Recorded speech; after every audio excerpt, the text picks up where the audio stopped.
तो क्या मुझे ऊपर वाला माफ करेगा कि मैंने ये भैंस गंद बक दिया? तो ये चीज मैं आपसे, में कानून ये है कि माइनॉरिटी को अपने पर्सनल लॉ के ऊपर अमल करना, इस्लामी हुकूमत उनके पर्सनल लॉ को खत्म नहीं कर सकती है।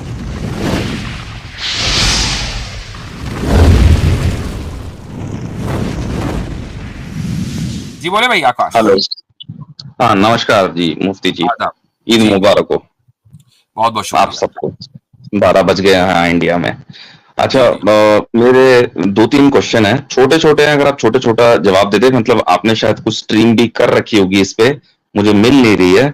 मेरा पहला सवाल है, एक रिलीजियस है जो कुरान से आएगा, और दूसरा एक पाकिस्तान के ऊपर है जो आप बता सकते हैं, क्योंकि मैंने कुछ इंजीनियर साहब की वीडियो देखी है उनको आपने, और मेरे ख्याल से कोई कैसर करके हैं, उन्होंने काफी रिफ्यूट किया है, कुछ लड़ाई भी चल रही है। पहला क्वेश्चन तो करें जल्दी से।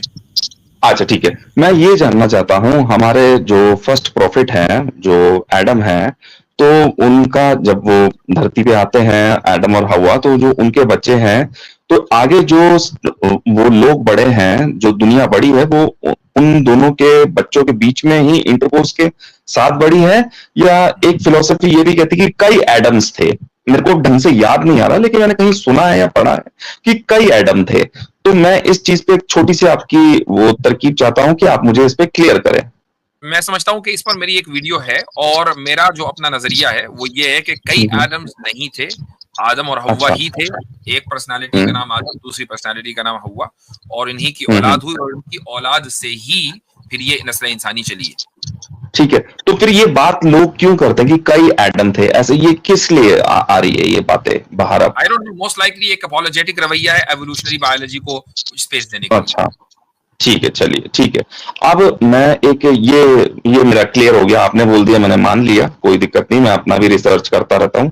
मुझे एक चीज सेकंड ये जाननी है, क्योंकि मैंने कुछ टॉक शोज में गया हूँ जहां पर मुझे ये पता चला है कि पाकिस्तान अब मतलब शायद अभी डेमोक्रेटिक कंट्री ही है, और ये नॉन डेमोक्रेटिक की तरफ जाना जा रहा है। तो मैं आपका व्यूज जानना चाहता हूँ कि ये सही है कि नहीं, और इसी में मेरे ख्याल से इंजीनियर साहब की और इन सब की जो बहस चल रही है, काफी आई उनको भी कोसा जा रहा है। तो टू बी ऑनेस्ट, मैं पाकिस्तान की पॉलिटिक्स से इतना ज्यादा वाकिफ नहीं, लेकिन जो बजाहिर मुझे लगता है, और मेरी हम्म मालूमात गलत भी हो सकती है, इसलिए मैं तबसरा कर रहा हूँ ये डिस्क्लेमर के साथ कि हम्म पाकिस्तान एक जमहूरी मुल्क तो है, लेकिन वो एक इस्लामी जमहूरी मुल्क है। कैसर भाई इसको कहते हैं कि नहीं, ये एक इस्लामी जमहूरी मुल्क है, और इसका मतलब, और जमहूरियत का सिर्फ मतलब ये है कि पावर, कैसे पावर में कोई बंदा कैसे आएगा, यानी उसका एक प्रोसेस है। वो प्रोसेस जो है जमहूरियत से, डेमोक्रेसी से ले लिया गया कि भैया इलेक्शन होंगे, इलेक्शन के बाद जो है बंदा प्राइम मिनिस्टर बनेगा, वट एवर जो भी है, वजीर आला बनेगा, चीफ मिनिस्टर। लेकिन जो कॉन्स्टिट्यूशन है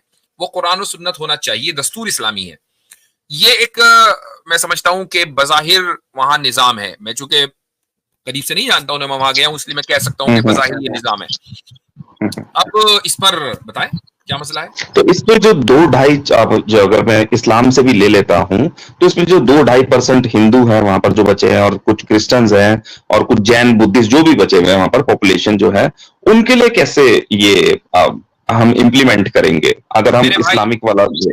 हम्म मेरे भाई मसला पाकिस्तान का ये है कि वो 2-2.5-5% को तो छोड़िए, मुसलमान के लिए मसला है कि इस्लाम इंप्लीमेंट नहीं है वहां। ठीक है, मैंने अच्छा इसलिए बोला कि कागज में है, कागज पे लिखा हुआ है दस्तूर इस्लामी है, ठीक सड़क है। पे नहीं है, पार्लियामेंट में नहीं है, अदालत में नहीं है, पुलिस के यहाँ नहीं है, कहीं नहीं है। जो खबरें हमें हम्म मिलती रहती हैं, इसलिए हम उसको हम्म इस्लामी मुल्क कहते नहीं है। और हमारे जो अच्छा पाकिस्तानी अहबाब हैं, बड़ी तादाद उसको वेरीफाई करेगी।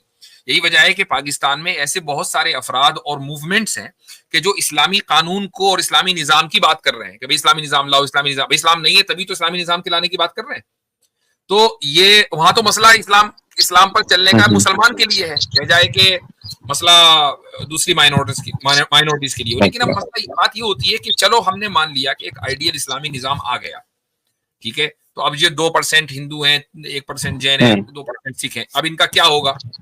हम्म जो ये बहुत अहम सवाल है, और मैं आपको, और इसका मैंने जवाब कई मरतबा भी दिया, लेकिन मैं दोबारा यहां दूंगा ताकि आपके तवस्सुस से दूसरे लोगों तक भी पहुंच जाए। ठीक है ठीक है जो ठीक लिबर्टीज और जो फ्रीडम माइनॉरिटीज को एक इस्लामी निजाम में मिलती है, वो एक डेमोक्रेटिक निजाम में भी रिलीजियस माइनॉरिटी को नहीं मिलती है।